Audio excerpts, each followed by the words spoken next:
Aujourd'hui, Vintage Mécanique s'attaque à un best-seller automobile allemand vendu à plus de 30 millions d'exemplaires dans le monde. Elle est connue, elle est très connue, elle est toujours produite aujourd'hui, mais celle-ci, c'est une version rare. Cette Youngtimer a été la toute première compacte dotée d'un moteur extrêmement puissant. Il s'agit bien sûr de la Golf 3 en version VR6. Si François Alain, notre expert automobile, a acheté ce bolide à un prix très intéressant, il va devoir la restaurer et la revendre au meilleur prix. Ça fait 10 ans qu'elle n'a pas roulé, qu'elle a été mise de côté. Une voiture qui n'a pas roulé, il y a du boulot. Pour ça, il peut compter sur les cadors français de la restauration de véhicules de collection. Ah ouais. Celle-là, bon, il y a eu du tuning, hein, je confirme. Mais cette Allemande au look iconique va se montrer têtue, voire capricieuse avec nos as de la restauration. J'avoue que j'ai eu pas mal de surprises, hein. T'as carrément sorti le moulin, toi. Récepteur d'embrayage HS, Bah, c'est une pièce d'usure, hein. C'est sûr qu'à un moment donné... révision moteur, Maintenant qu'on a tout démonté, Ouais. il reste plus qu'à remonter. fuite du radiateur de chauffage, Regarde, c'est trompé, là. Ah ouais, là, on est plus proche de la serpillière que du paillasson, là. distribution en carafe, Bon, c'est mort. Si on laisse comme ça, t'es la chaîne qui casse. changement du silencieux d'échappement. En plus d'être moche, le silencieux, Ouais. c'est pas réglementé. Non, en plus. Bref, il faudra beaucoup de patience et de sang-froid pour venir à bout de cette restauration qui va provoquer quelques sueurs froides. Qu'est-ce que vous feriez s'il n'y avait pas des petites pétouilles, les gars, hein? Eh ben, on se ferait moins chier. Alors François réussira-t-il son pari, celui de restaurer et de revendre cette pépite allemande à un bon prix? Moi, je peux pas aller en dessous de 15. Non, 14 max, je peux pas. Réponse tout de suite dans Vintage Mécanique.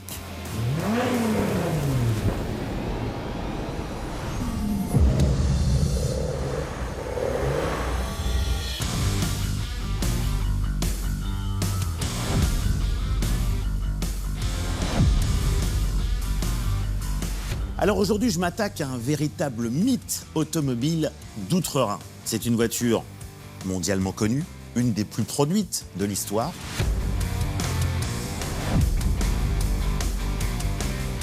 Elle est née en 1974 et la troisième génération, celle des années 90, a laissé place à un moteur extraordinaire. Il s'agit bien sûr de la Golf 3 en version VR6.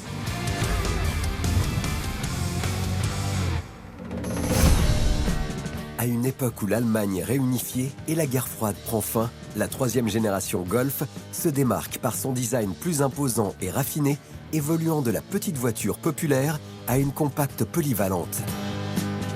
La version emblématique de cette génération est la Golf 3 VR6 qui suscite l'enthousiasme en intégrant un moteur 6 cylindres, une première dans la catégorie des compacts.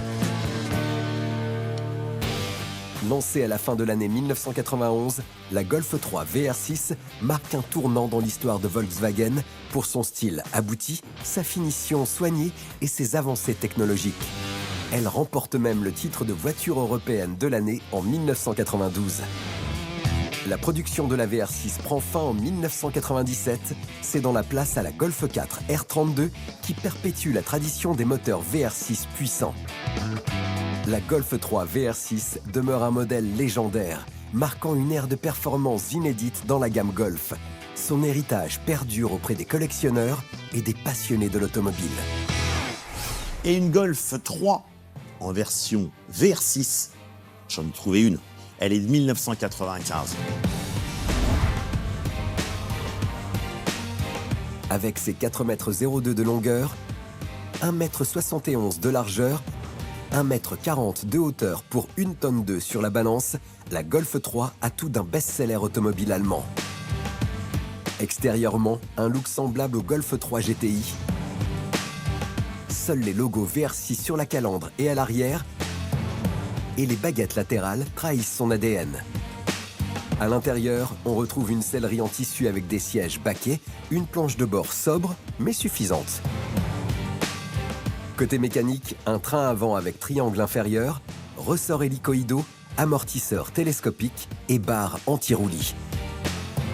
À l'arrière, un essieu à bras tirés avec ressort hélicoïdaux et amortisseur télescopique. Pour le freinage, disque ventilé à l'avant et disque plein à l'arrière. Moteur 6 cylindres en V à 15 degrés de 2792 cm3, développant 174 chevaux. 0 à 100 km/h en 7 secondes 5. Vitesse maxi, 225 km/h.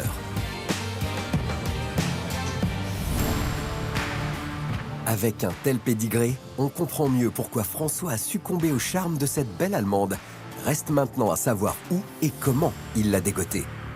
Je l'ai acheté 6 000 €, ce qui est un prix assez raisonnable parce que la cote n'arrête pas de monter. Aujourd'hui, on en trouve à 6 000 à 7 000 € en état potable. Mais les très beaux exemplaires, peu kilométrés, en très bon état ou très bien restaurés, atteignent déjà 13, 14, parfois 15 000 €. Si visiblement François a du nez sur la potentielle valeur marchande de cette belle Youngtimer, voyons s'il en a tout autant avec l'état de forme de son exemplaire. J'ai plutôt de la chance. La carrosserie est globalement en bel état, les soubassements sont propres, pas d'inquiétude. Évidemment, c'est quelques accessoires qui vont avoir besoin d'être forcément changés. Il manque des baguettes, bon, jusque-là, rien de bien grave, peut-être un petit pare-choc avant, et à l'arrière, on va pas se mentir, cette voiture a traversé l'époque tuning. Donc, elle a un pot d'échappement qui est juste, à mon sens, grotesque. Les feux arrière ne sont pas tout à fait les modèles d'origine. Il manque un cache de rétroviseur extérieur à droite. Après avoir checké la partie extérieure, François prend place à l'intérieur de la Golf pour la passer au peigne fin. Franchement, j'ai plutôt de la chance parce que globalement, elle est franchement pas mal. Il n'y a pas d'accroc, ni sur les sièges, ni sur le ciel de toit. Les plastiques sont en bon état, il manque rien. Le seul truc, c'est qu'effectivement, la pédale d'embrayage est aux abonnés absents. Ça laisse supposer qu'effectivement, sur le moteur, il va y avoir du boulot, mais c'est normal, elle n'a pas roulé pendant 10 ans. C'est clair qu'une voiture qui ne roule pas, c'est une voiture qui s'abîme. Pour terminer ce check-up complet, François se dirige vers le sujet brûlant de cette Golf 3, son moteur VR6. Il va falloir tout checker, tout vérifier, faire une révision complète. Il va falloir s'occuper de tout ce qui est filtre, courroie, fluide, vérifier bien sûr les freins, changer les pneus. C'est sur cette grande inconnue mécanique que François termine son diag. C'est l'heure du bilan. Au final, il va falloir que je joue serré et que je trouve un restaurateur passionné par cette version de la Golf 3. Il y a beaucoup de travail à faire sur la voiture, sans compter qu'on peut avoir évidemment, comme dans toute restauration, de quelques surprises plutôt mauvaises. Ça arrive, il faut que je la joue fine pour que le chantier soit réussi.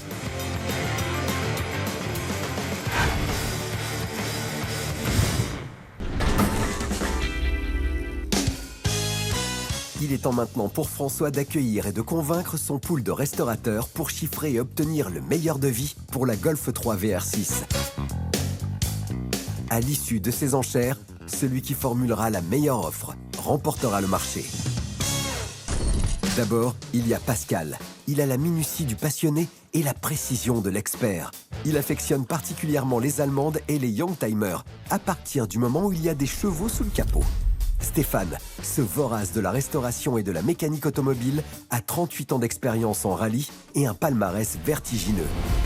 Alix, ressusciter, restaurer, redonner vie, voilà le passe-temps de ce féru de voitures sportives. Manuel, pur produit de la old school mécanique, ce passionné de Youngtimer est toujours en quête d'authenticité et de travail bien fait. Et enfin, Vincent, c'est le portrait type du restaurateur New Generation. Choyer, entretenir et rénover sont les maîtres mots pour ce mordu de caisses anciennes. Vincent est bien connu des amateurs de l'émission à succès Top Mécanique, à laquelle il a participé. La voiture qui est dans le container, les garçons, c'est une voiture des années 90. Ah, ça respire déjà. Donc c'est un Youngtimer, futur collector, future voiture de collection, surtout que la version qui est dans le container, elle est la version la plus rare, la plus désirable. C'est l'année de naissance, quoi. Donc, années 90, c'est une bagnole qui m'intéresse, c'est sûr. Maintenant, lesquels? Les années 90, c'est un petit peu les années où justement tout le monde s'est mis à sortir des petites compasses. Et du coup, on sait pas forcément où est-ce qu'il veut en venir, ni quelle auto, ni quelle marque, ni on n'a pas trop d'idées, pas trop d'avis. C'est une voiture allemande. Ah, Alors, c'est quoi? C'est une voiture de Mercedes? Ça peut, mais ça n'est pas. Moi, je pense que je vais faire un Golf Citroën. Ah, Golf Citroën. Citroën, c'est cylindre? C'est trop 6 cylindres. c'est une Golf 3 VR6. La Golf qui a bercé toute mon enfance. C'est la Golf que j'avais dans mes magazines, les posters dans la chambre. C'est de là que pour moi, tout a commencé dans l'automobile. Connaissant François, tu te dis, bon, allez, c'est la VR6, mais dans quel état elle va être? Ah ouais.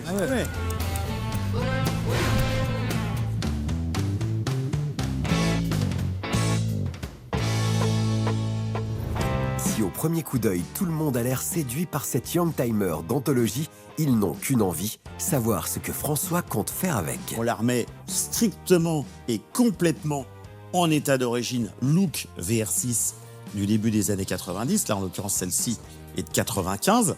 Le seul truc, c'est que cette voiture, elle n'a pas roulé depuis un certain temps. Pour avoir travaillé un peu avec lui, je connais ses pétouilles. Je suis tout de suite un petit poil, pas inquiet, mais je me dis qu'on va forcément trouver quelque chose. Alix a raison, avant de s'enflammer sur cette Golf 3, vaut mieux rester de marbre et attendre la suite du diag de François. Il faut vérifier, bien sûr, le moteur, faire un Et check les euros. complet. T'es en train de Mais dire que là, tu l'as pas démarré, cette voiture. non, justement, je voulais pas prendre de risque, donc je l'ai pas démarré. D'accord. Le gros du boulot, c'est effectivement une remise en route. Tu l'as acheté, Ouais. cette voiture, l'ancien propriétaire, quand il a garé, elle tournait? Oui, bien sûr, elle tournait. Si François a rassuré ses troupes, il a besoin d'aborder avec eux ce que vaut cette VR6 sur le marché, histoire de bien resituer son projet dans le contexte. Aujourd'hui, vous le savez très bien, une Golf VR6, ça n'a pas encore une grande valeur. Donc évidemment, entre le prix d'achat et le prix que nous allons voir ensemble, il faut que je m'y retrouve pour que la voiture soit économiquement viable. Après cette mise au point, nos experts trépignent à l'idée de venir voir la bête de plus près. Et c'est Manu qui ouvre la marche. Tu sais qu'une voiture tunée, tu sais pas où tu vas. Ça dépend de comment ça a été fait. Voilà, vu qu'il y a des marques. Je vais essayer, je vais tenter ma chance. Ouais, j'aime bien les Golf 3. Moi, j'adore les Golf 3 même. Celle-là, bon, il y a eu du tuning, hein, je confirme quand même. C'est les bonnes jantes, a priori. Les extensions d'ailes, elles ont été peintes. Ouais, c'est pas beau. Ouais. À prime abord, on dirait plutôt une GTD. Ça pourrait. Elle serait bien dans le sud, du côté de Marseille. Eh, On a les autoroutes. Et en parlant d'autoroute, François va emprunter celle des enchères en chauffant direct Vince avec un premier chiffre. 14 500. tiens, je vais faire le commissaire plaisir. Alors 14 500. 250. Enfin, 14. À 250. Ah bah si pour 250 tu me l'as fait, je te le donne tout de suite. 13. 13. Ça va vite, les Ensuite, gars. 12 800. 12 700. 12 700. Pascal, et là, il est en train de nous embarquer. il est en a train de vu, nous en- À ma droite, monsieur Stéphane. Monsieur Stéphane, combien dites-vous, monsieur Stéphane 12 300. 12 300. 12. 11 900. Qui dit mieux 10 000. 10 000. 10 000. Moi, je dis 8000, les gars. Oh non, non. Ah ouais, il la veut, hein. C'est clair qu'avec ses 8000 €, Vince vient de frapper un grand coup. Est-ce que ce sera le coup de grâce sur ses adversaires du jour? Manu, Non, non, non, non. Ah non, non. Pascal, Ah bah non, en dessous de 8 000. Stéphane, Ah non, à ce prix-là, non. Alix. Non, non, Ah non. à ce prix-là, impossible. Bon, les garçons, il faut reconnaître qu'il a été courageux, il a cassé les prix comme je les aime. Donc félicitations. C'est donc Vince qui remporte le chantier pour 8000 €. Ajouté aux 6000 € déboursés par François, la facture s'élève donc à 14 000 €. S'il parvient à revendre sa Golf 3 VR6 pour 15 000 €, il dégagera un bénéfice de 1000 € pour une prochaine restauration.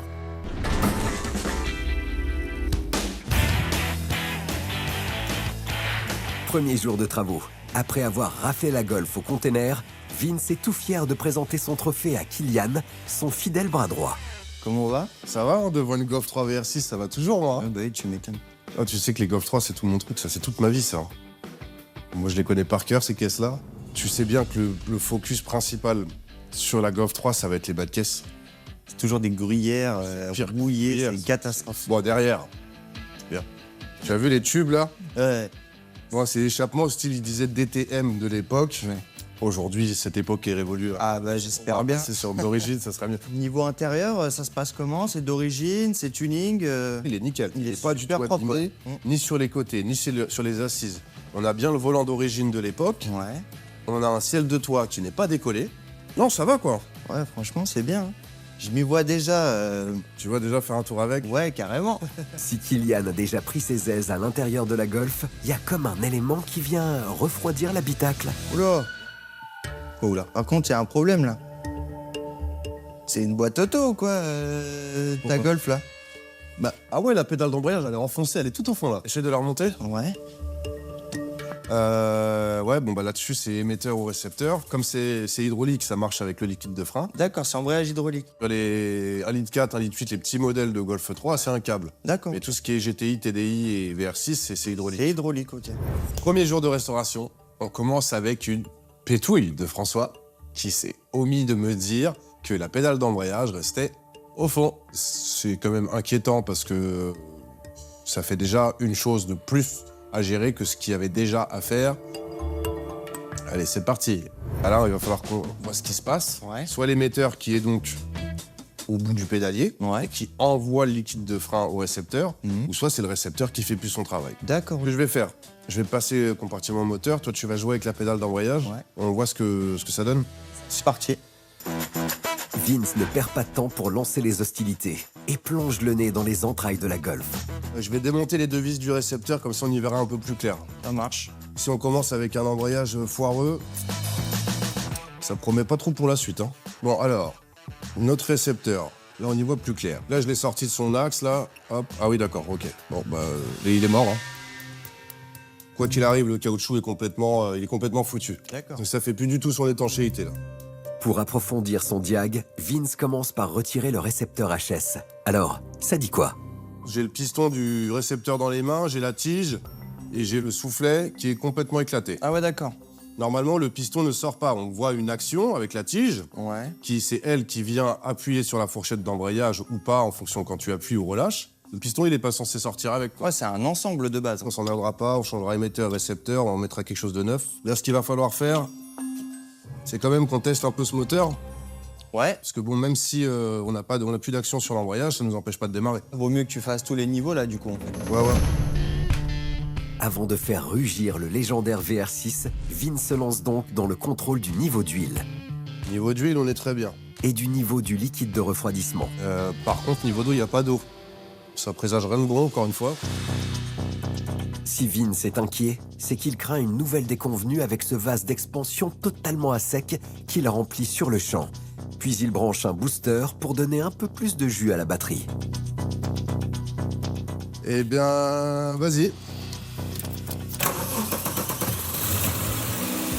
Elle a bien démarré, hein.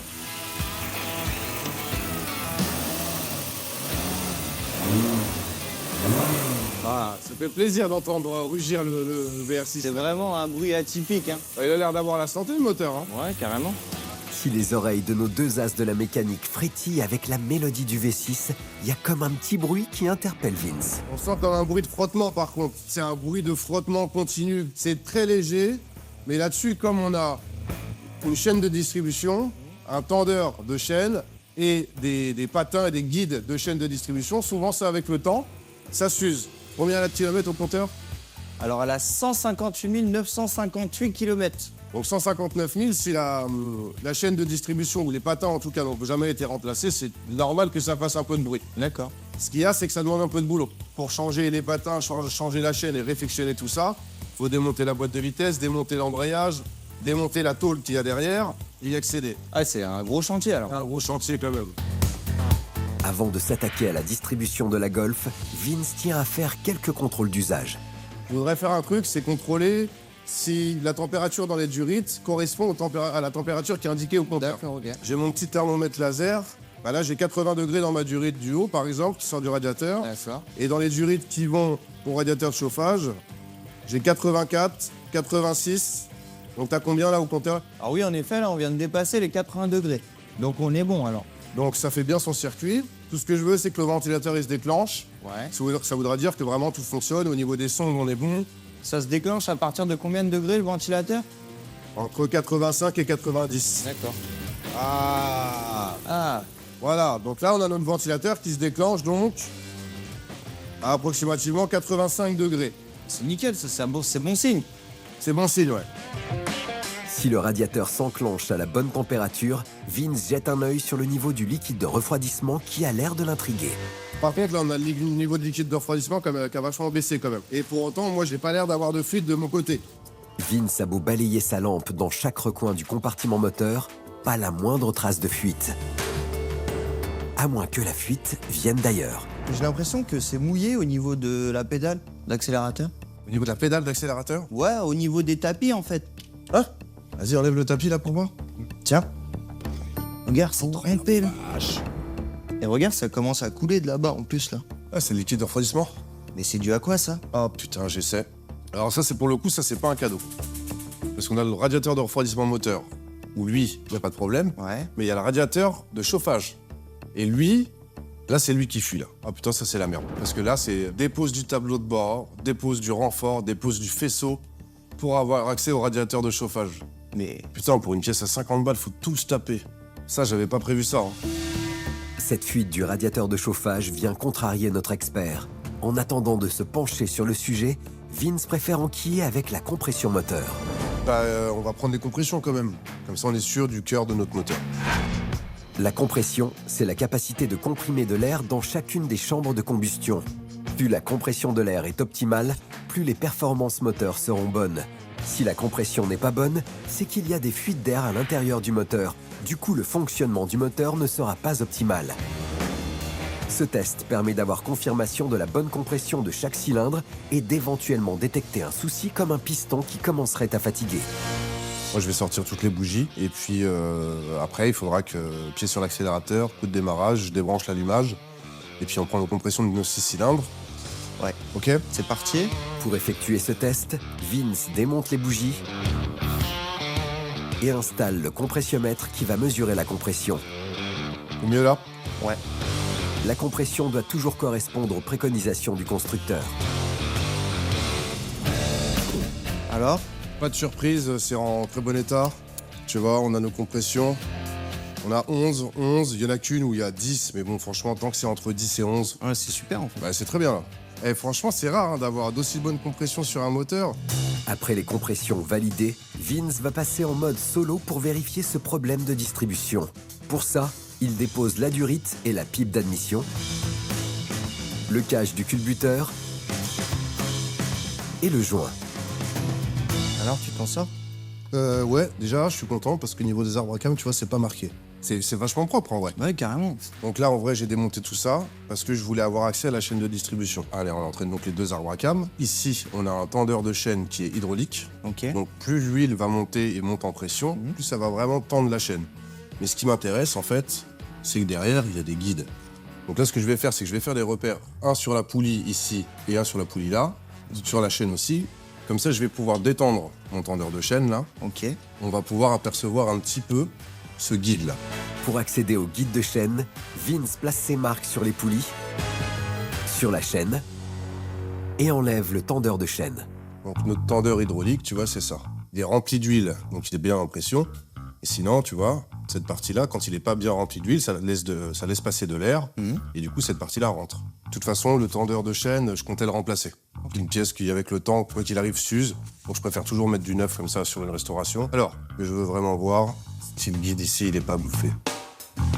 Vince ausculte le guide avec sa lampe et le verdict est sans appel. Tu vois le guide là, tu vois la chaîne, elle frotte sur un guide. Ouais, je vois. Tu vois la trace de ferraille contre ferraille déjà là ou pas? Ouais. La chaîne frotte contre la ferraille.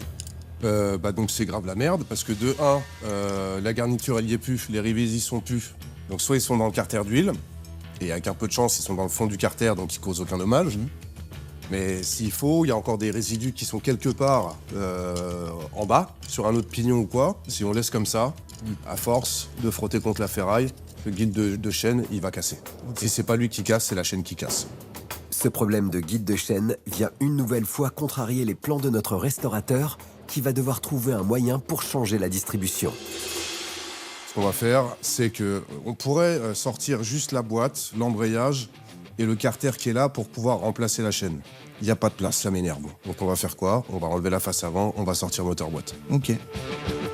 On l'aura bien compris, avec Vince, faut de l'espace. C'est donc parti pour la dépose de l'allumage, la vidange du liquide de refroidissement et le démontage de la face avant.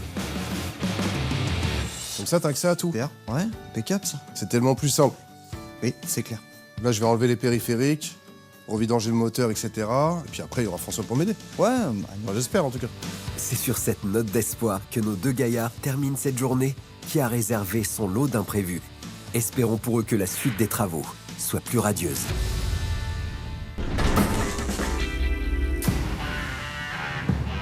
Sixième jour de travaux. Après quelques jours d'absence, François arrive au garage pour retrouver sa Golf et venir épauler son jeune restaurateur.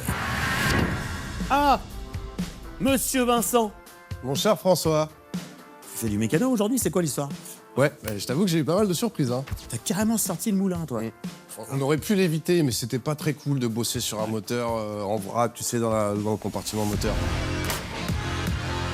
Pour déloger le cœur mécanique de la carcasse allemande, Vince a déposé les roues, la batterie, les faisceaux électriques, la tringlerie, les tuyaux de carburant, la traverse. Et pour finir, la boîte de vitesse. Après une telle opération, François peut maintenant voir de plus près ce VR6 de légende. Eh, c'est vrai que quand il pense, ce moteur, il est quand même vachement compact. Hein. Ben, pour un 6 cylindres, Quand tu dis que c'est un 6, t'as 3 cylindres comme ça, Ouais, et 3 trois. cylindres comme ça. c'est quand même C'est 15 degrés d'inclinaison. hyper serré, quoi. Bah, fallait que ça rentre dans le compartiment moteur. Hein. Ouais, mais souvent, les V6, on est habitué à ce que... Bon, Ouais. voilà. C'est une belle... c'est une... Belle conception. Moi, je me régale là sur ton moteur. Je prends du plaisir, mais à fond. Si Vince prend plaisir à travailler sur ce VR6, c'est que ce moteur est différent d'un V6 traditionnel. Sur un moteur V6 classique, il y a deux séries de cylindres nommés bancs. Ils sont inclinés selon un angle défini par le constructeur, habituellement à 60 ou à 90 degrés. Sur ce moteur VR6, cet angle n'est que de 15 degrés. Les cylindres sont proches mais pas alignés et une seule culasse suffit pour le haut moteur. Ce qui lui confère son appellation VR, avec V pour moteur en V et avec R pour Rehan Motor. Cela peut se traduire littéralement par V6 en ligne. Cette architecture moteur VR6 permet de gagner en encombrement et en poids afin de pouvoir le glisser dans des compartiments limités pour des compacts à caractère sportif. Cela permet également de combiner les avantages d'un moteur V6 et les avantages d'un moteur 6 cylindres en ligne, donc un moteur plus performant à bas et à haut régime. En résumé, ce moteur VR6, c'est de la belle mécanique performante comme on les aime. Bah, après, bon, il y a plus de boulot que ce qu'on avait prévu. Il y a plein de petites conneries à voir. Qu'est-ce que vous feriez s'il n'y avait pas des petites pétouilles, les gars? Hein? Et ben, on se ferait moins chier. Ça, c'est bien envoyé de la part de Vince. Il est temps pour lui de balancer sur les gros dysfonctionnements de ce chantier. La pédale d'embrayage est restée au fond. Ouais. Donc tu n'avais pas de mouvement d'embrayage, ça ne Ouais. marchait pas. Donc a priori, récepteur foutu, le soufflet est mort. Oui, mais mort. ça, c'est un truc assez habituel, ouais. Donc voilà, ça jusque-là, pas D'accord. grand-chose. Ok. On a fait chauffer le moteur. Ouais. Donc déjà, j'entendais un petit frottement Ouais. qui était difficile à entendre quand même à l'oreille, mais je sais que sur ces moteurs-là, tu as deux types de guides de chaîne. Ouais. C'est un moteur à chaîne de distribution. Exact, absolument. Donc, qu'est-ce qu'on a fait? On a démonté un petit peu le tendeur, histoire d'y voir un peu plus clair. D'accord. Sauf que sans enlever réellement les carters, on ne peut pas constater l'état des patins, des tendeurs, etc. D'accord. Donc, on va démonter ensemble, D'accord. et de toute façon, on va repartir sur un kit chaîne neuf. Après avoir soulevé le premier couac sur la Golf, Vince enchaîne avec un imprévu supplémentaire que François n'avait pas relevé. On s'est aperçu en faisant chauffer la voiture qu'il y avait une perte de liquide de refroidissement. Conséquente. Il y a une fuite quelque part? Oui, mais la fuite, elle n'est pas compartiment moteur, Ouais. elle est dans l'habitacle. Le radiateur de chauffage, il doit être mort. Ça D'accord. pisse le long du pédalier. Oui, va donc ça recouvrir dégouline la- sur la moquette. Le pied, tu fais ça là. Ah ouais. Tu vois? Avant de s'attaquer à ce problème de fuite de radiateur, Vince se penche sur le gros focus du jour, la distribution. Bon, François, comme tout bon moteur qui se doit, une chaîne de distribution ou une courroie de distribution, Ça se change. ça se change. Et donc pour ça, il faut caler le moteur. Caler le moteur au PMH. Le PMH, c'est quoi? le point mort haut. C'est comme quand le piston remonte à son maximum. Une fois qu'il est au point mort haut, on sait qu'on est bon, on est bien calé. Oui. Donc pour ça, il faut que tu nous tournes le petit vilebrequin. En faisant tourner le vilebrequin, François fait monter le piston au point le plus haut. Là, Là, on doit être pas mal. là, on y est. Donc, tu as une petite cale qui sert à bloquer les deux arbres à cames dans cette position-là pour que ça bouge pas pendant qu'on change, effectivement, la chaîne de distribution, le tendeur et tout ça. Pour rappel, D'accord. la chaîne de distribution ou la courroie de distribution, ça sert à entraîner le haut moteur Ouais. et le bas moteur Synchronisé. synchronisés, donc que ça tourne vraiment en harmonie. Oui. Puisque si on se trompe dans le calage et que ton haut moteur n'est pas calé avec le bas moteur, les soupapes, quand elles vont s'ouvrir ou se fermer, elles vont venir embrasser le piston. Trop tôt ou trop tard, et donc c'est la cata. Pour éviter une éventuelle cata, nos deux experts passent à l'action avec la pose des cales de fixation pour bloquer les arbres à cames. La dépose de la vis du tendeur de chaîne HS, le démontage de l'allumeur et du carter supérieur pour accéder à la chaîne de distribution. On a notre premier guide, et ici nous avons le deuxième. Il est bouffé. Tout se barre en sucette. C'est bien qu'on le change maintenant. Voir ça, dans quelques temps, ça tombe dedans, ça bloque quelque chose, ça nous pète quelque chose. Ouais. Et celui-ci, il a un tendeur particulier. Il Ouais. fonctionne uniquement à la pression d'huile. Ouais. Tu vois, ce qui se passe, c'est qu'on a notre chaîne qui passe ici. Lui, il est vissé là et il est graissé par ce tout petit Ouais. trou. Donc si ça se bouche, Ouais. lui, il est plus en pression, il fait plus son travail, il pousse plus le tendeur et tout ça, ça casse. Pour que la Golf reparte avec une meilleure distribution, Vince a pris les devants et commandé un nouveau kit beaucoup plus performant que l'ancien. Tu vois, ça c'est le nouveau. Donc il va avec ce nouveau. Ah oui, donc faut changer les deux. Déjà, ils n'ont pas la même exacte Ouais, ouais. fixation, tu vois. Ouais. Et celui-là, Eh oui, pas con. il a un petit ressort. Voilà. Ce qui permet qu'en cas de chute de pression d'huile, Ouais. quelque chose, il tend toujours ta chaîne. Ouais. Donc une fois qu'il est en pression d'huile, forcément il fait son travail, il devient dur, mais au moins quand il y a une petite chute de pression ou que c'est plus alimenté en huile, il maintient la tension de la chaîne. Donc maintenant ce qu'on va faire, parce que du coup pour pouvoir changer ça, il faut quand même démonter la deuxième partie. Ouais. Alors écoute, on va sortir le volant moteur. Pour cette opération, Vince dépose le volant moteur. Ah oui, il faut faire très attention. C'est qu'entre ces deux parties-là, tu vois le joint qui est Ouais. C'est le joint de culasse. de culasse. Donc si on le pète, il faut redémonter tout le moteur pour changer le joint de Il culasse. faut surtout déculasser. Pour éviter de tout déculasser, Vince va y aller tout en douceur avec la dépose du carter du bas, du pignon et du second guide de chaîne qui a l'air tout aussi abîmé que le premier. Donc là, tu vois, on voit vraiment l'usure. Normalement, ce côté-là, il est comme ça aussi. Voilà. Donc ça a creusé effectivement la bakélite. Avec ça, on aura plus. Bah là, oui, on n'aura plus ce problème. On a un support métallique avec par-dessus une garniture qui est rivetée. Avec le temps, avec le frottement de la chaîne, la tension, etc., la garniture s'effrite, s'en va, tombe dans le moteur, ça casse le moteur. Ça, c'est inévitable. Là, avec le guide de chaîne en plastique, on n'a plus du tout ce souci-là. On n'a pas de bruit, on n'a pas de dépôt, on n'a rien du tout.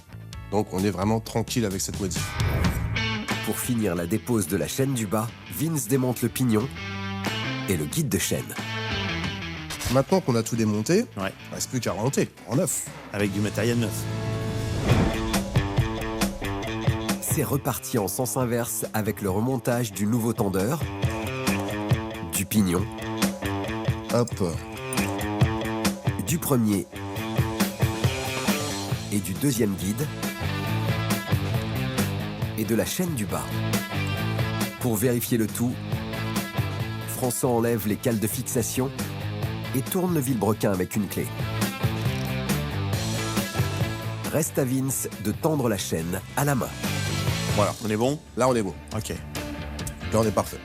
Pour maintenant, il nous reste à remonter les carters.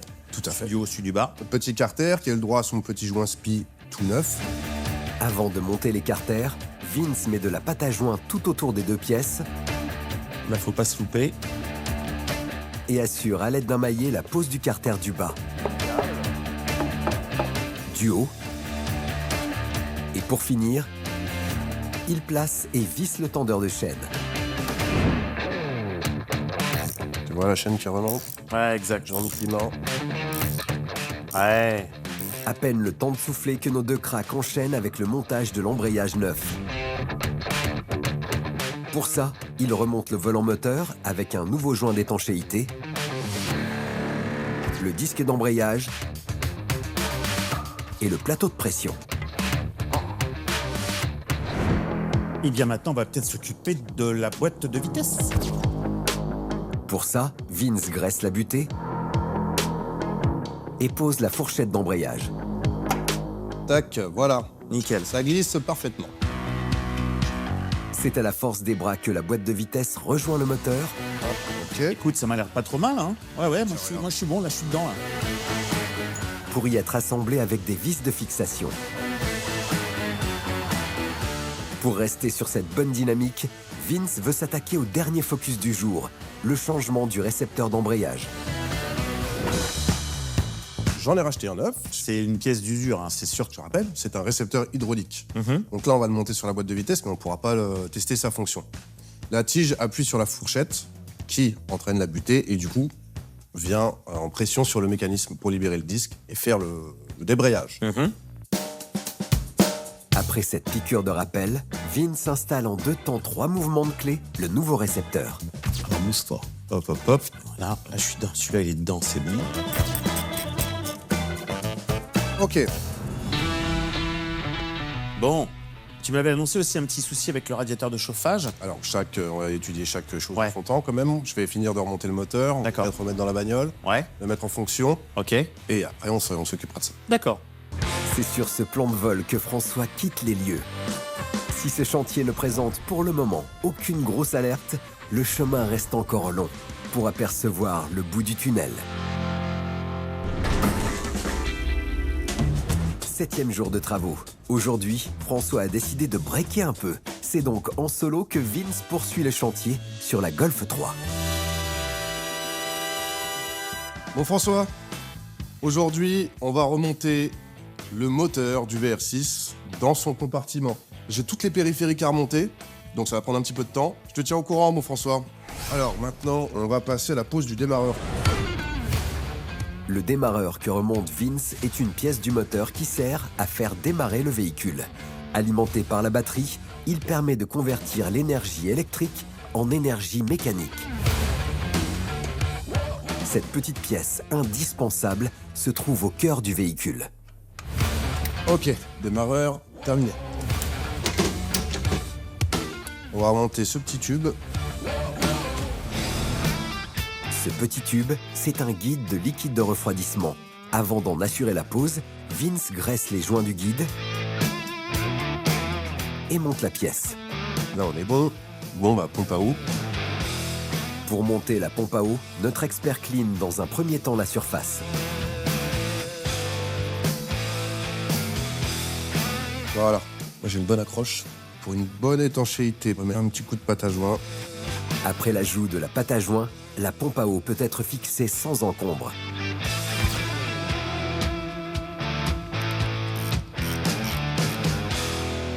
Bon, la pompe à eau, c'est fini. Je vais remettre le boîtier d'eau avec son thermostat. Avec Vince, pas de temps mort. Pour le changement du thermostat, il dévisse le boîtier de sortie d'eau. Donc, mon petit thermostat, on va remplacer, on va mettre un neuf. Hop là. Et voilà. Vient ensuite le remontage complet du boîtier de sortie d'eau. Le boîtier de sortie d'eau est utilisé comme raccord entre les différents tuyaux du circuit de refroidissement. Sa fonction est d'assurer l'écoulement du liquide de refroidissement et son maintien à une température optimale pour assurer le bon fonctionnement du moteur et ainsi éviter une surchauffe. On est très bien. Et c'est reparti pour le montage. Vince greffe le boîtier de sortie d'eau au moteur. Allez, c'est bon. Il enchaîne avec la pose et la fixation de la rampe d'injecteur. Ok, ça c'est good. Vient ensuite le raccordement électrique pour l'allumeur et pour le reste de la voiture. Et voilà. Ok. c'est au tour de l'alternateur d'être monté sur le moteur. Ok, alternateur en place. On va en profiter pour mettre notre galet tendeur. Le galet tendeur, c'est l'élément qui permet de tendre et de guider la courroie d'accessoires. Donc galet tendeur en place. Vince file chercher la pompe de direction assistée et ses 2 poulies et pose l'ensemble. La pompe de direction a pour fonction principale de faciliter le changement de direction d'un véhicule. Grâce à cette pompe, il n'est pas nécessaire d'appliquer de la force pour tourner le volant. Notre as de la mécanique enquille avec l'installation de la courroie d'accessoires. La courroie est bien passée partout. Je peux retendre le galet. Et ma courroie va se tendre toute seule. Et voilà, là on est tendu, on est bien. Après la distribution, Vince passe à l'échappement et au support moteur. Après avoir bossé d'arrache-pied, Vince tient à faire un point avec le grand ordonnateur du projet. Alors mon François, j'ai fini de remonter tout ce qui va sur le moteur, tous les périphériques, donc la rampe d'injection, l'alternateur, le démarreur, etc., etc. Donc là, moment décisif, on va le remettre dans la bagnole. Allez, à plus. C'est parti pour une étape bien compliquée pour Vince, greffer ce VR6 dans le compartiment moteur. Et le faire seul complique la tâche vu le poids de la bête. Première étape, il sangle le moteur, le relie à une chèvre. Ensuite, il déplace le moteur, le soulève et sort son regard aiguisé pour que le moteur rentre pile poil dans le compartiment. Ah là. Pour fixer le moteur au châssis, il pose les supports. Et pour finir l'opération, il monte la traverse.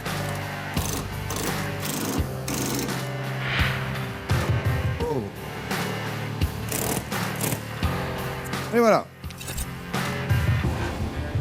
Reste maintenant à faire le bilan de cette journée avec le grand absent du jour. Bon alors, mon François, fin de journée là. Il est pas dedans ce moteur? C'est pas beau ça? Bon, par contre, tu me fais pas faux pour le tableau de bord. Hein. Je compte sur toi. Là, vraiment, j'ai besoin de toi. J'ai besoin de bras surtout. Allez, ciao mon François, je t'attends. Espérons que François tienne compte de cet appel du pied pour venir en aide à Vince sur le prochain gros focus de la Golf. 9e jour de travaux. C'est une nouvelle journée qui commence pour la Golf 3 avec toujours Vince aux commandes et François en renfort de poids. Comment ça va? Ça va et toi, mon François? Ça va bien? Ouais. Alors, t'en es où? Eh ben, regarde, je prépare le terrain là Génial. pour qu'on puisse démonter le tableau de bord. On l'a refait. Tu as vu nos beaux sièges comme moi? Ouais, ils sont encore pas mal, hein, franchement. Si les sièges sont encore en bon état, l'habitacle de la Golf, lui, n'a rien à leur envier. Tu m'as pas trouvé n'importe quel VR6 parce Non, franchement, elle était pas mal, c'est pour ça que je l'ai prise. Je pense que des VR6 dans cet état-là, structurellement parlant, c'est pas des masses. que structurellement parlant, c'est le plus beau que j'ai vu. Alors ensuite, bien sûr, il y a toujours des pétouilles, ça c'est pas nouveau. L'histoire du radiateur de chauffage, il n'y a pas que sur les Golf 3, malheureusement. Radiateur de chauffage, oui, et ça arrive beaucoup sur beaucoup de voitures, je suis d'accord. Ouais. Mais c'est pas sur toutes les voitures qu'on a besoin de démonter. Non, ça c'est sûr. Tout le tableau de bord, C'est pour changer une pièce qui vaut pas grand-chose, on va y passer une demi-journée. Voilà. Pour ne pas perdre de temps, Vince profite de la présence de son acolyte pour la dépose du tableau de bord. Mais avant de lancer les hostilités, quelques consignes d'usage s'imposent. on va commencer par enlever chacun de notre côté le bas du tableau de bord là. Ça marche? Ok, donc toi ce côté-là, moi ce côté-là. Ça roule? Ensuite, on sortira la console centrale. Et puis après, on avance petit à petit. Ça roule. François, je crois qu'il n'est pas encore prêt à entendre ce que je vais lui dire. Parce qu'aujourd'hui, très grosse journée. On attaque par dépose de tout l'électronique de tableau de bord. Boîte à gants, Hop. soubassement de tableau de bord. Ah oui, effectivement, ça sort. Yes. Compteur avec tout ce qui est vraiment digital. Après, c'est pas fini. Puisqu'une fois le tableau de bord complet retiré, on dépose la console centrale avec le frein à main, le levier de vitesse. Tout ça pour atteindre le bloc chauffage. Donc c'est vraiment une grosse journée. Figure-toi que ce tableau de bord-là, Oui. là non plus, ils n'ont pas très bien réfléchi. Ouais. Ils nous l'ont fixé dans la bête pare-brise. Ah, c'est pas possible. Donc il faut démonter les bras d'essuie-glace, la baie de pare-brise, Ah la le moteur vache. d'essuie-glace pour accéder aux deux vis. Allez François, un peu de courage. Pour déposer ce fichu tableau de bord, nos deux experts repartent donc au charbon avec la dépose des cache-vis Nickel. et des essuie-glaces, C'est tout bon. la baie de pare-brise et le moteur d'essuie-glace. Maintenant que la voie est dégagée, il est temps de déposer le tableau de bord. Ouais. Et c'est Yes. génial. Top. Allez, donne. Tu le prends. Ok.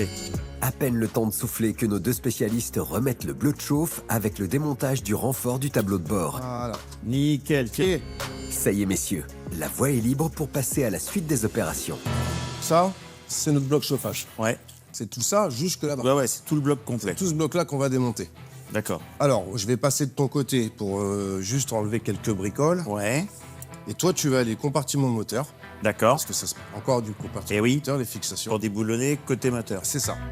Ni une ni deux, François file vers le moteur et enlève les différentes fixations du bloc chauffage. Voilà. C'est tout bon. Avec ce feu vert, Vince n'a plus qu'à retirer le bloc chauffage et le déposer sur la servante.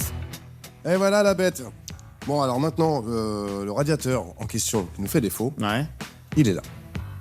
Ouais. Alors, comment ça marche? D'accord. Le liquide de refroidissement issu du compartiment moteur arrive ici, dans Ouais. du RIT. Si tu es sur le froid, bon bah forcément, pas de chauffage dans l'habitacle. Par contre, quand tu tournes le bouton sur le chaud, là, ça déverrouille le clapet ici, qui te laisse passer de l'air chaud dans l'habitacle. D'accord. Alors l'air chaud, c'est le liquide de refroidissement réellement qui vient dans le radiateur. Ouais. Ça chauffe ici. Bien sûr. Et ensuite, on a le ventilateur qui est là, qui vient se mettre à tourner quand tu actionnes les vitesses et propulse l'air chaud issu du radiateur Dans l'habitacle. dans l'habitacle. Sauf que là, si ça fuit, bah, non seulement tu te retrouves avec effectivement du liquide de refroidissement dans l'habitacle sur la maquette, mais en plus, ça fait par définition baisser Ton niveau de- le niveau régulièrement. Au tableau de bord, on t'informe qu'il manque du liquide de refroidissement.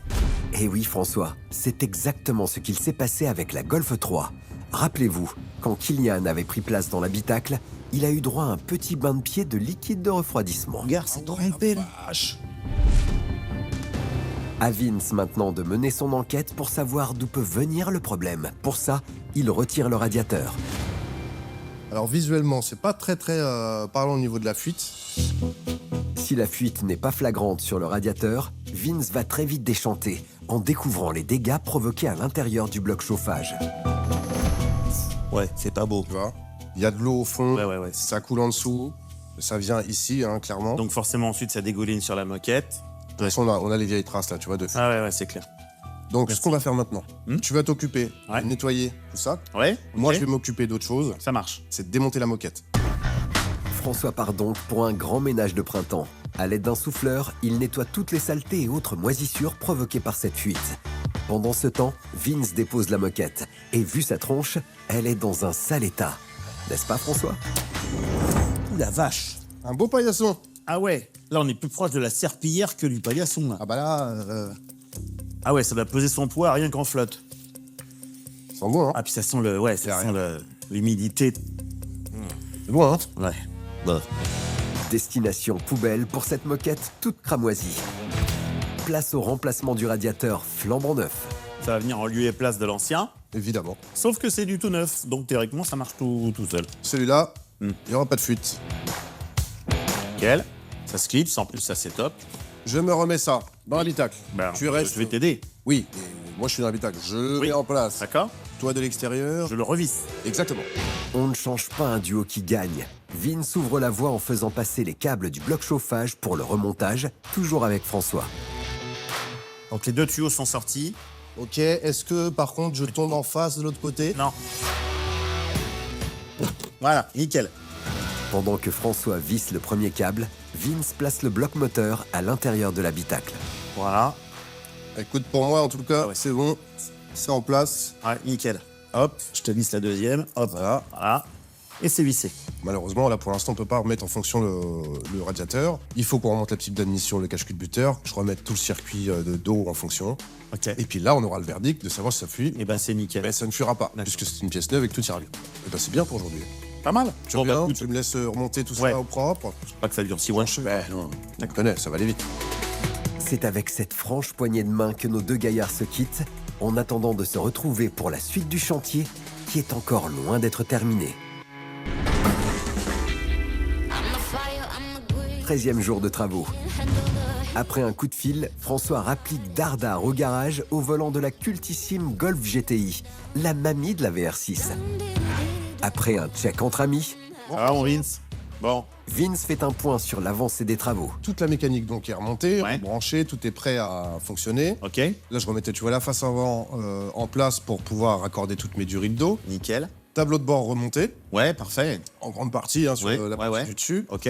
La seule chose, j'ai toujours pas récupéré ma petite pipe d'admission. Ah, merde. Donc, on ne pourra pas faire de mise en route aujourd'hui. C'est pas grave. Bon. J'ai un petit truc à voir en dehors. J'ai eu des petites infos. Tu sais que Ouais. je suis un ancien casseur.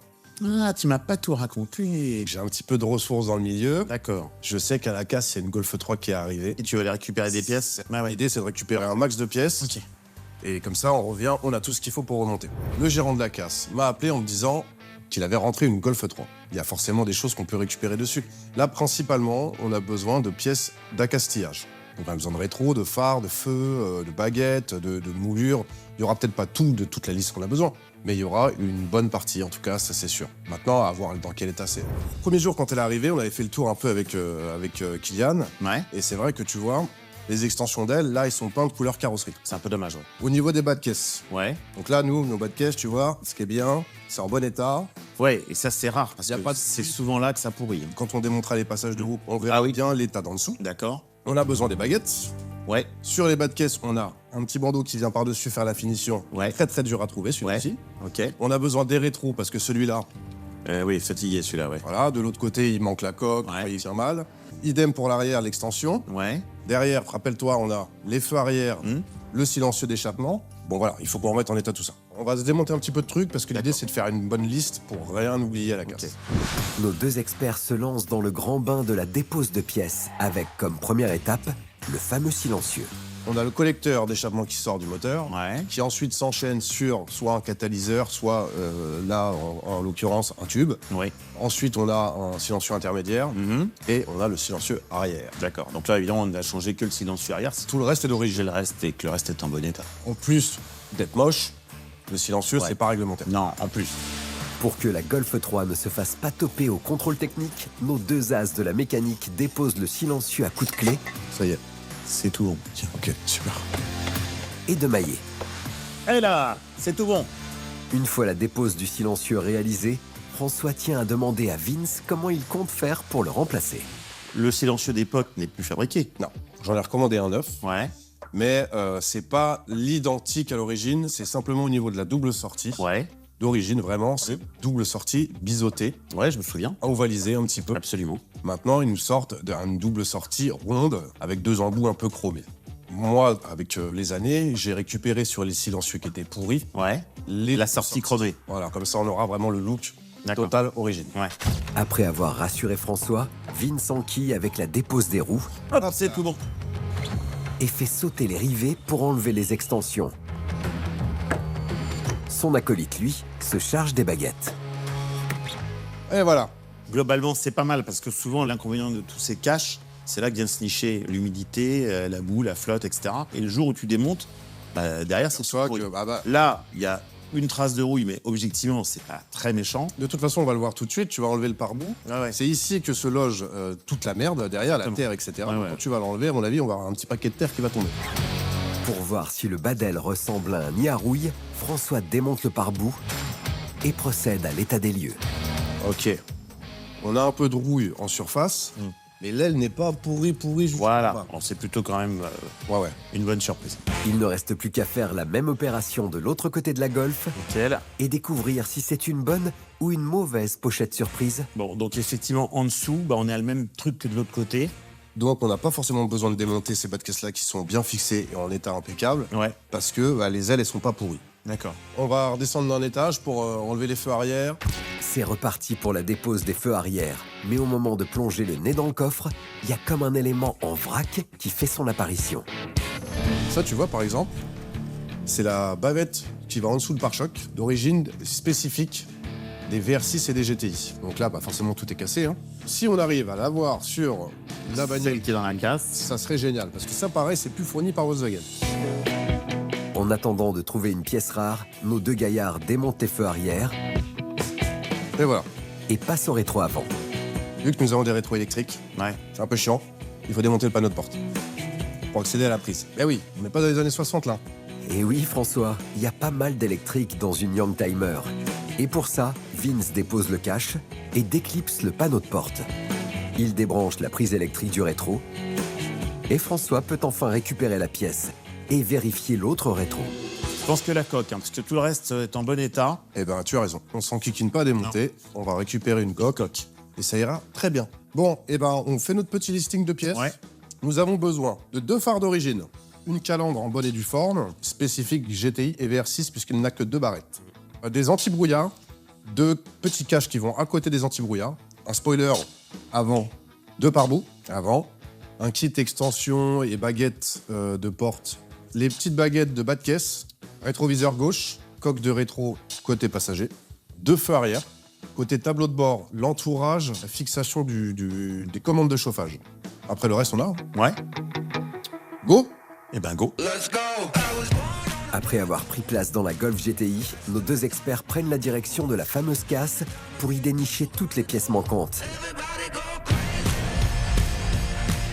Et le moins que l'on puisse dire, c'est que Vince est comme un poisson dans l'eau. T'es comme chez toi ici. Ouais, voilà mon cher grand. Oh, monsieur Vincent! Ça va, Eric? Comment il va? Salut Eric, enchanté. Salut! C'est toi qui as été le patron de Vince quelques années. Eh ouais. Alors t'as été content quand il est parti ou t'as été triste? Les deux. Les deux. C'est sur cette raillerie premier choix que Vince emmène François vers son ancien terrain de jeu pour tenter de débusquer le Graal. Et ouais! Pas mal. Ouais! Ça y est, la donneuse a été identifiée. François n'a plus qu'à la passer au crible. Les rétroviseurs, c'est bon. Les petits feux avant, c'est bon. Attends, Les baguettes latérales, c'est bon. il y a même le spoiler de Ouais. Les feux arrière, c'est les bons. C'est génial! Par contre, il n'y a pas la pièce pour la console centrale de chauffage. Eh ben, il y a peut-être une autre Golf 3 dans le coin. Bah ouais. Avec un peu de chance. Pendant que François démonte les feux arrière, Vince tente de se frayer un passage pour trouver une autre donneuse. Alors par contre, comme d'hab, l'accès c'est merdique. Vince a enfin trouvé une nouvelle donneuse. Et c'est avec la souplesse d'un catcheur qu'il rentre dans l'habitacle pour démonter la console manquante. Ok. C'est super. Il s'empresse d'annoncer la bonne nouvelle à son pote. Et j'ai trouvé la console. Eh ben, génial. Bah, moi, j'ai démonté les feux, ça y est. Nickel. Bon, on peut continuer, hein. Si François est prêt à en découdre avec cette donneuse, Vince, lui, pense à une autre solution. François, Ouais. vous pas remonter les feux arrière dessus? Quoi? Tu rigoles, je viens de les démonter. Ben je crois qu'on va prendre la voiture entière. Tu veux acheter toute la voiture? Ouais. Je sais pas quel prix ton ancien patron va te la vendre. Et ça rentre pas forcément dans mon budget, hein. Mais si, entre les pièces qu'on a besoin pour nous et le reste que je peux revendre, si, bien sûr que ça va rentrer dans le budget. Vince compte gagner du temps en ramenant cette donneuse dans son garage. Mais pour ça, va falloir convaincre son ancien patron. Bon, du coup, on va prendre la voiture en entier. Par contre, hein, un impératif, hein, tu connais la règle. Hein. Je ramène la carcasse. T'as 24 heures pour la ramener. Hein. 24 heures? Ah oui, là, ça rigole pas là-dessus. Hein. Ah ouais? Ah oui. Mais il a été à bonne école. Ça va bien se passer. C'est dans ce délai de 24 heures chrono que Vince va devoir dépioter la donneuse et récupérer un maximum de pièces pour permettre à la Golf 3 de retrouver son ADN d'origine. Allez, bon courage Vince.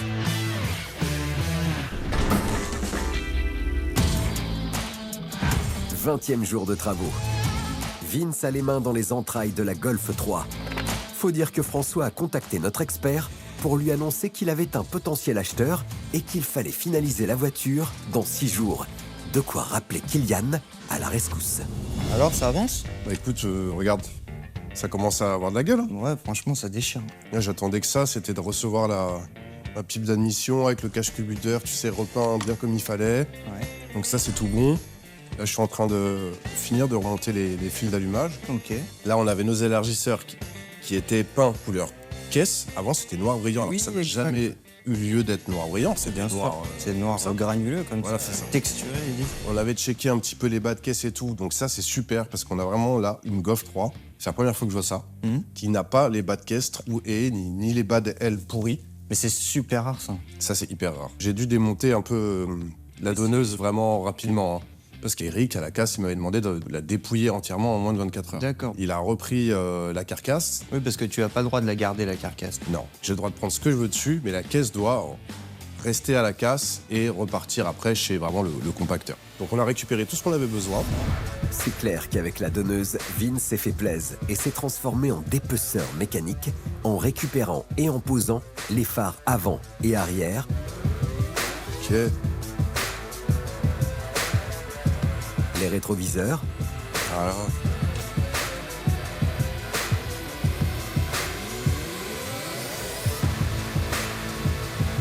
les baguettes latérales,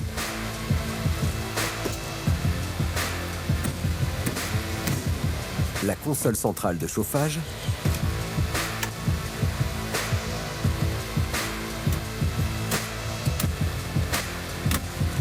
la calandre avec le logo VR6, un changement de moquette,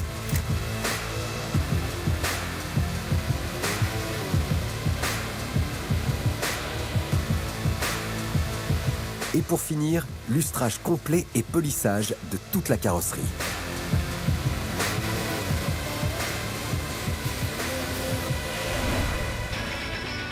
Au début, quand j'étais avec toi, là, on a galéré, l'embrayage, etc.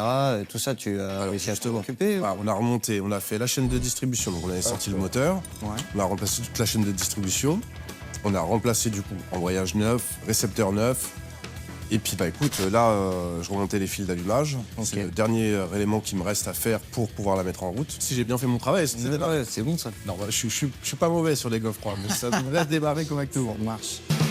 Avant de voir si Vince a bien fait son travail, il faudra vérifier un élément qui a causé pas mal de problèmes à notre binôme. On check du coup aussi radiateur de chauffage, parce que ça fuyait, tu te rappelles la moquette? Ouais, la moquette était trempée. La moquette, en Un dessous de délire. la moquette, tout était trempé de chez trempé. Ce que je te propose, bah, c'est toi qui vas mettre le coup de clé. Ah, ça, c'est un honneur pour moi. Donc d'abord, avant de démarrer, pour que tout se mette bien dans l'huile, je vais débrancher la bobine. Ok. Toute l'huile va pouvoir monter dans le moteur, ça va faire son circuit et au moins ça alimente tout, ça graisse bien tout. Bon alors juste par contre, on a démonté le silencieux avec François. Là on l'a pas encore remonté. Oh, ça va faire un bruit pas possible. Ouais, ça va faire un sacré boucan. Et pour que le VR6 de cet Youngtimer de renom puisse faire un joyeux boucan, Kylian prend place dans l'habitacle. Donc le moteur démarrera pas, mais on va l'entendre tourner. Ok. Ça monte en pression d'huile. Ça marche. Ici je refais juste un petit appoint d'huile. Après avoir remis de l'huile et vérifié le niveau, On est bon? Kylian attend le feu vert de son mentor pour passer le coup de clé. Ouais, bobine débranchée, c'est bon. C'est parti. Ok, c'est bon. Donc là, ça c'est bien monté en huile partout. Si j'ai bien fait mon job, ça démarre au quart. Allez, c'est parti.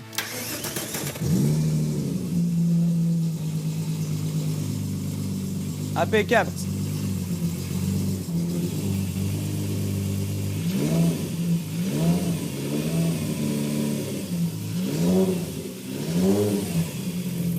Si le moteur vrombit bien dans tout l'atelier, Vince penche quand même son oreille d'expert pour s'assurer qu'il n'y a aucun bruit suspect au niveau de la distribution qu'il a remontée.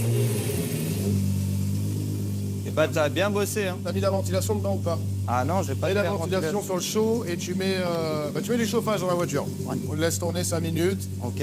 que ça chauffe, que ça mette de la ventilation et du chauffage dans l'habitacle et qu'on voit s'il y a du liquide de refroidissement qui coule encore au pied ou pas. En attendant de voir si le liquide coule ou pas, nos deux gaillards ne peuvent s'empêcher de taquiner le VR6 juste pour le kiff et pour voir ce qu'il a dans le sac. On entend qu'elle est chaude, on peut accélérer un peu, voir ce que ça donne. Ça fait livrer. Hein. En mécanique, on n'est jamais à l'abri d'une surprise, d'une autre pétouille. Mais là, en l'occurrence, rien. Le moteur a démarré au quart de tour. Le moteur, il fait un son, mais absolument génial. Alors, c'est un son qui est vraiment particulier sur les moteurs VR6. J'espère que François, vraiment, il sera comblé quoi, par ce son vertigineux. Je kifferais la laisser comme ça. Pas sûr qu'avec ce son à réveiller les morts, le voisinage soit pour. Allez messieurs, Il est temps de retourner dans l'habitacle pour vérifier si le nouveau radiateur fait son effet. Alors, bah il y a de l'air chaud. On a même du très chaud, c'est bien. Ouais. Couple, mets de chaud à froid, s'il te plaît. Ah, on voit bien la différence. Ah ouais, carrément. Ouais, là, tu vois, ça valait vraiment le coup de tout démonter parce que là, au moins, on a vraiment les commandes qui fonctionnent par étapes. Ok. Je vois que moquette. les moquettes, elles sont sèches.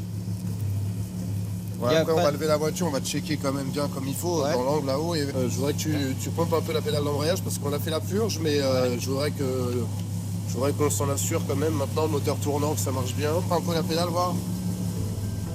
Ça revient bien? Ouais, impeccable. Super. Radiateur et embrayage checkés. Ok. Place à la prochaine étape, l'échappement. Ça, on l'avait démonté avec François. Notre échappement tuning, Qui était sur celle-ci. qui était sur la voiture. Ok. Pour le remplacer par ça. Échappement d'origine. Et donc t'en as racheté un alors qu'il y en avait un sur la donneuse, non? Il n'y avait pas de sur la donneuse. Pas de moteur, pas de boîte de vitesse, pas d'échappement. Mais j'ai eu un petit souci avec ça. Aïe, aïe, aïe. Ça, c'est la partie intermédiaire, si tu veux. Donc ça vient se prendre ici. Ouais. Sauf que là, c'est pété à ras, c'est pourri. Ah ouais, Ici, c'est bien, bien pourri, hein. tout est pourri. Donc ça, je l'ai commandé, sauf que il y a je sais pas combien de temps de délai. Je suis en train de me poser la question, est-ce qu'on monte ça et j'attends d'avoir ça? Ou est-ce que je me rabats sur une ligne inox histoire d'avoir un peu de bruit? D'accord, ok, ah ouais, donc tu veux complètement changer de... Bah, j'ai pas trop le choix parce que ça, à un moment donné, il faut quand même la finir cette voiture. Ouais. Et j'ai pas envie d'attendre 2 mois une pièce. C'est la deuxième solution, techniquement, c'est peut-être la meilleure.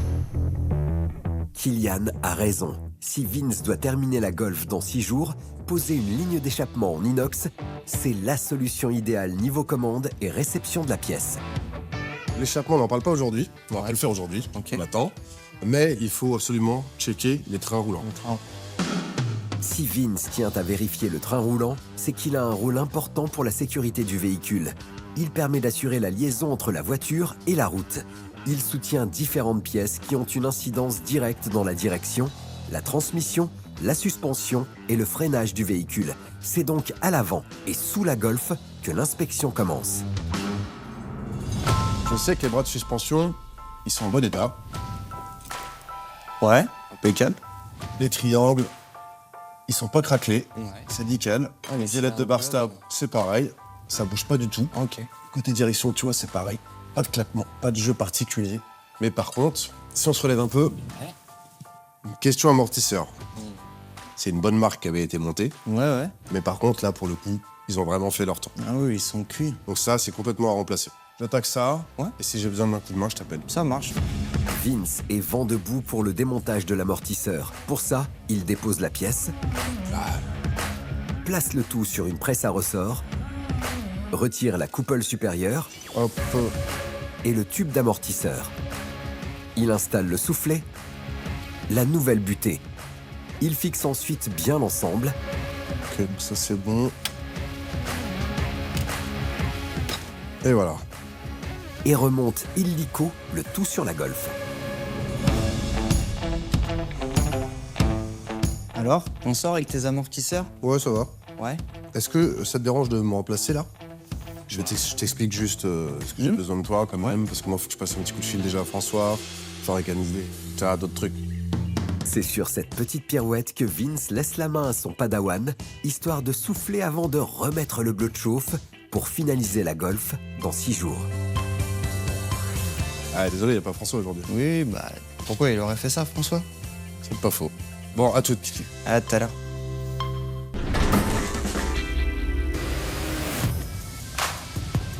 Ça y est, c'est le grand jour. C'est à Melun, dans un skatepark en guise de décorum, que François retrouve Vince et la Golf 3 VR6. Eh, il est où le skateboard là? Bah écoute, ça me rappelle des vieux souvenirs, mais C'est le terrain de jeu idéal pour conclure la vente de l'allemande. T'es skateur toi? bah, moi j'ai fait du skate évidemment. Oh, c'est pas vrai. Mais j'ai fait du skate, t'étais même pas né. Bon, c'est clair que ça ne se voit pas comme ça avec le poids des années, mais François dit vrai, dans les années 80, c'était un des riders qui brillait sur le spot du Trocadéro. Bon en tout cas, et franchement, Belle gueule, là. Franchement, tu t'es bien débrouillé parce que je t'avais laissé quand même un délai final de même pas une semaine, 6 jours. 6 jours, ouais. Et je reconnais que tu t'es bien débrouillé parce que 6 jours, c'est court quand même. Après, l'avantage, c'est que c'est une voiture que je connais par cœur. Non, là, on a tout récupéré de la donneuse. Et puis après, j'ai enchaîné, on a tout remonté. Tu vois, les extensions d'aile, les baguettes qu'on a récupérées sur la donneuse, les bas de caisse avec les petits coins, les petits angles qui sont super, ça finit bien la voiture. Les feux arrière d'origine, bien sûr. Écoute, le résultat est franchement bien. C'est une voiture qui mérite d'être achetée par quelqu'un qui a envie de cette version-là. En attendant l'arrivée de l'acheteur potentiel, Vince continue son topo sur les travaux avec ce qui a été accompli dans l'habitacle. Regarde un peu. C'est tout beau, tout neuf. Ouais, magnifique, résultat impeccable. Et puis tu vois, ce qui me plaît, c'est qu'elle sent la Golf. Ah ouais, mais ça a vraiment une odeur particulière. Les Golf Tu 2 sais, ont leur odeur, les Golf 36. Exactement. Les odeurs, en fait, elles viennent des moquettes, des sièges, Plastique. des plastiques. Donc c'est ça, en fait, qui fait l'odeur d'une voiture, essentiellement. C'est sur cet entrefait que le potentiel acheteur débarque. Salut Philippe, ça va? Espérons que ce soit le profil idéal pour la Golf et surtout qu'il est un vrai coup de cœur. Alors écoute, voilà, opération vérité. La voiture a retrouvé sa jeunesse de l'époque. Bon, toi, tu connais bien les Golf et notamment les Golf 3 VR6. Ouais. Il n'y a pas de rouille, quoi que ce soit qui peut. Alors justement, c'était une très très bonne base. Ouais. En maladie. Hein. Les pas de caisse sont en bon état, enfin enfoncés. Alors les bas de caisse, c'était vraiment une bonne surprise sur celle-là. Parce qu'on n'avait pas grand-chose en rouille. Mais vraiment, tu peux toucher, hein, tu peux passer la main en dessous le bas de caisse plastique. Là où d'habitude c'est vraiment pourri, vraiment enfoncé par le cric, là tu n'as rien. En fin connaisseur, Philippe file illico vérifier les bas de caisse et c'est nickel. François peut enchaîner avec la suite du diag. Tu peux voir tous les accessoires, ils sont, les petits détails, tout le castillage, jusqu'à l'échappement. On a conservé évidemment l'échappement d'origine. Moi, je pense que le plus simple, fais carrément un tour de la voiture. Parce que comme tu connais le modèle, on va pas te la faire à l'envers. Si depuis son arrivée, Philippe ne fait pas de bond devant la Golf 3, c'est qu'il préfère la passer au peigne fin. Chaque recoin est soigneusement scruté, de la carrosserie à la mécanique. Il n'y a pas une fuite du tout au niveau du moteur, quoi que ce soit? Alors, niveau mécanique, on a sorti moteur-boîte pour refaire tout ce qui est chaîne de distribution. Puis on a remonté avec embrayage neuf, joint spi, etc. On avait un petit souci d'embrayage, donc c'était récepteur qui était HS, donc on en a profité pour faire ça. Bien sûr, on a fait tout ce qui est grosse révision. Clairement, sur cette voiture, là, c'est réglé. Tu mets la clé dedans, tu tournes, tu roules. On peut aller faire un petit tour, bien sûr. Ouais, je veux bien déjà qu'on la mette en route, voir ce que ça donne. Bien sûr. On entend un peu chanter. François file derrière le volant pour passer le coup de clé. Et visiblement, le son qui vrombit du VR6 met tous les sens de Philippe en éveil. Il n'y a plus qu'à l'essayer, alors. Ah, Philippe, je pense qu'elle t'attend. Philippe plonge dans l'habitacle. Et doucement. Bah oui. Et lance la Golf sur le bitume pour un test routier.